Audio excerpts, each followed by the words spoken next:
ఉన్నావు నాన్న. మాకే ఇంద్రభవనంలో లేకపోయినా ఇంద్రుడు ఒళ్ళో పడుకున్నంత హాయిగా ఉంది నాన్న. కార్లు లేకపోయినా తలల్లో పెట్టుకుని చూసే భర్త ఉన్నాడు నాన్న. నాకే చాలా సంతోషంగా ఉన్నాను. నాన్న, అమ్మ ఎలా ఉంది? బాగుందా? నాన్న, అమ్మకి మాపై కోపం తగ్గిందా? మీ అమ్మ సంగతి తెలిసిందే కదమ్మా. మీ అమ్మ కోపం అగ్నిపర్వతం లాంటిది. కోట్ల ఆస్తి నాకున్నా ఘనంగా మీ పెళ్లి చేయలేకపోయిననే బాధ ఎప్పుడూ నన్ను వెంటాడుతూనే ఉంటాదమ్మా. మీరు ఆ బాధ పడకండి నాన్న, మేము చాలా హ్యాపీగా ఉన్నాం. మమ్మల్ని క్షమించండి నాన్న, మిమ్మల్ని అందరినీ చాలా బాధ పెట్టాం. అల్లుళ్ళు లేరమ్మా. విజయ్ డ్యూటీకి వెళ్ళారు నాన్న. సిద్ధు తన చుట్టాల కవరకు బాగాలేకపోతే వెళ్ళారు నాన్న, వచ్చేస్తారు.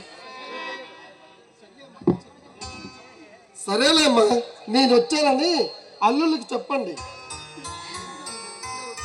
అంటే మీరు ఇప్పుడు వెళ్తారా నాన్న? ఇప్పుడే వచ్చారు, అప్పుడే వెళ్తానంటున్నారు. నాన్న, ఇలా ఫోన్ చేయండి, సిద్ధు విజయ్ కూడా వచ్చేస్తారు. లేదమ్మా, నాకు పని ఉంది. మీ మనవళ్ళు నా మనవళ్ళు పుట్టినాక మళ్ళీ వచ్చి భోంచేసి వెళ్తానమ్మా. మన వాళ్ళు ఎప్పుడు పుడతారు, కానీ ఇప్పుడు ఉండిపోవచ్చు కదా నాన్న. అక్క, నాన్న మనతో ఉండిపోతే అమ్మ ఒంటరిదైపోదు. సరేనమ్మా, నేను వెళ్ళి వస్తాను. నాన్న, వస్తానమ్మా.